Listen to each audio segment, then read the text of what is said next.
খালি পায়ে কষ্ট হচ্ছে আকাশের।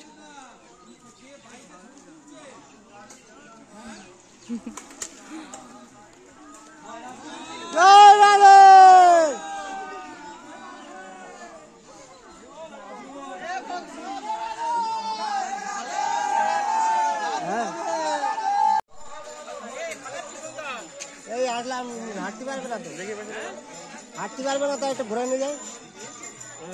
500 দিয়েছি ভূত করে রে গ্রহণ সুকাশি গো কোটি দানে গো কোটি দাসি গো কোটি দানে গ্রহণ সুকাশি গো কোটি দানে গ্রহণে মাগে প্রয়াগে কোটি কল্পবাসী মাগে মহাগে কোটি কল্পবাসী সুমেরু সমতুল্য হিরণ্য দানে তোমার হইল হিরণ্য দানে নাই তুল্য গোবিন্দ নামে নাই তুল্য গোবিন্দ নামে তুলনা হয় না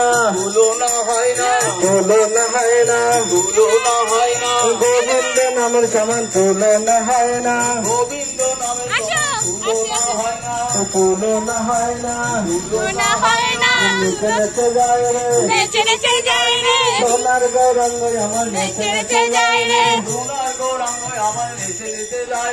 নাচায় যায় রে ও নগর মাঝি তোরা দেখে যা ও নগর মাঝি তোরা দেখে যা ও নগর মাঝি তোরা দেখে যা ও নগর মাঝি তোরা দেখে যা গৌর সেবা দাও না গৌর সেবা দাও না গৌর সেবা দাও না গৌর সেবা দাও না গৌর সেবা দাও না বৌমা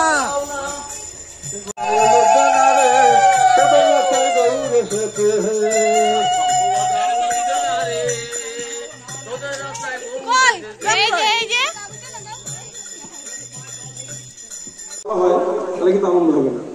এই জন্মে যে না বলবে পরের জন্মে গো হয়ে জন্মাতে হবে। কিন্তু ওই পিঁপড়ে মশা দেখেন না, গো কথা বলতে পারে না, বা কুকুর এই সঙ্গে জন্মাতে হবে। এই যে মনুষ্য দেহ জন্ম পেয়েছি, মনুষ্য দেহ যত বেশি হরিনাম করবো পরের জন্মে তত উন্নত জীবে জন্মগ্রহণ করবো। তাই সবাই মিলে একসাথে প্রেম সে কহসি রাধে রাধে, প্রেম সে কহসি রাধে রাধে।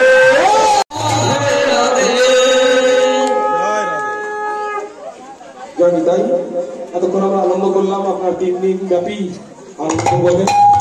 এখন আমাদের এই মহোৎসবের বিশ্রাম হবে, আবার একটা বছর অপেক্ষা করতে হবে। আপনারা এই নতুন উদ্যোগ নিয়ে যে ভুবন মঙ্গল হরিনাম সংকীর্তনের, তবে হ্যাঁ একথা সত্য, একথা ঠিক, যেখানে যোগমা দেবী মানে মা দুর্গা, আমাদের প্রাণের দেবী মা দুর্গা যেখানে অবস্থান করেন, সেখানে আজ হোক কাল হোক পরশু হোক নামযজ্ঞ হবেই।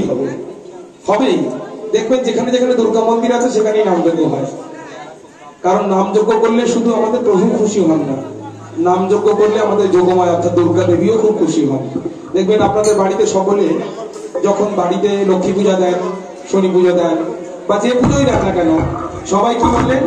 দুর্গা প্রীতি একবার হরি হরি বল, মনসা প্রীতি একবার হরি হরি বল, সরস্বতী প্রীতি একবার হরি হরি বল, শনি ঠাকুরের প্রতি একবার হরি হরি বল। আমরা সমস্ত দেবতার প্রীতি হয়, প্রীতি মানে আনন্দ হয় হরিনাম করলে। যেখানে এই মন্দির দেবীর মন্দির সম্পূর্ণ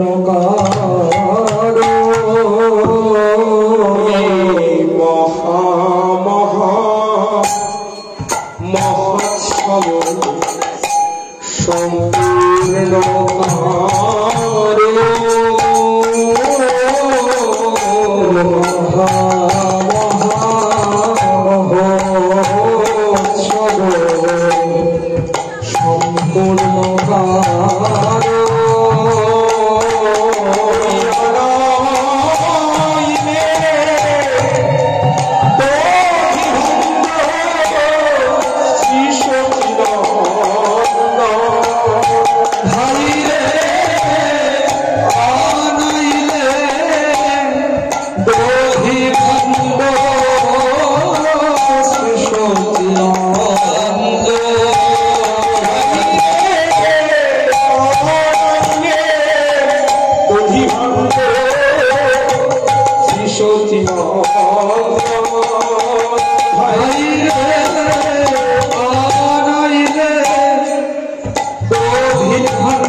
কীর্তন